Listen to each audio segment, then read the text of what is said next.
Dans 3 mois, la Russie va envoyer 25 à 50 000 tonnes de céréales en direction de certains pays africains, dont le Mali. L'annonce a été faite ce matin par le président russe à l'ouverture du 2e sommet économique et humanitaire Russie-Afrique à Saint-Pétersbourg.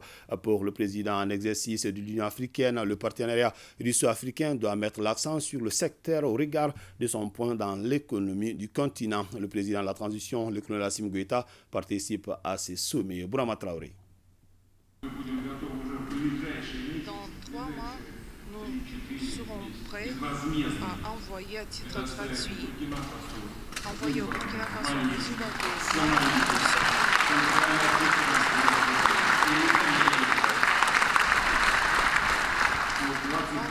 50 000 tonnes de céréales. Nous avons assuré les livraisons gratuites de ces livraisons. Plus qu'une simple annonce, c'est du concret. De quoi réjouir le président en exercice de l'Union africaine. Pour le Comorien Azali Assoumani, la Russie est un partenaire stratégique pour l'Afrique. Je suis très heureux également, avec une contribution significative dans la réduction de l'insécurité alimentaire. Elle apporte à notre continent 30% de ses approvisionnements en céréales et la quasi-totalité de ses importations.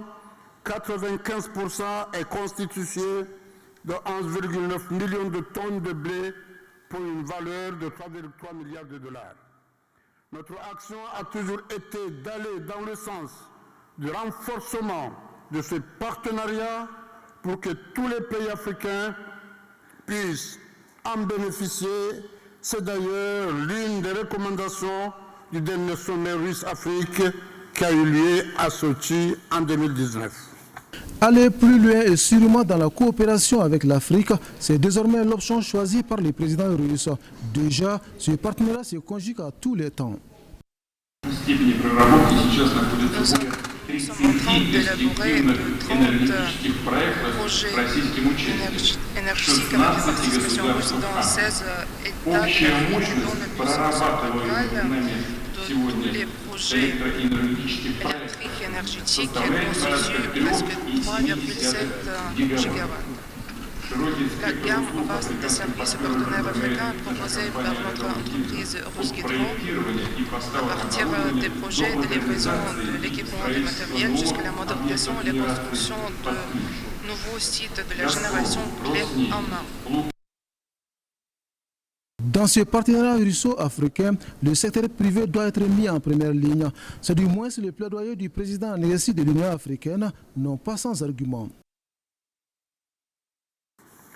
Le secteur privé africain, qui représente 80% de la production totale du continent, 2 tiers de l'investissement, 3/4 du crédit et emploie 90% de la population en âge de travailler, est un maillon essentiel de notre continent et un allié important pour les pays partenaires.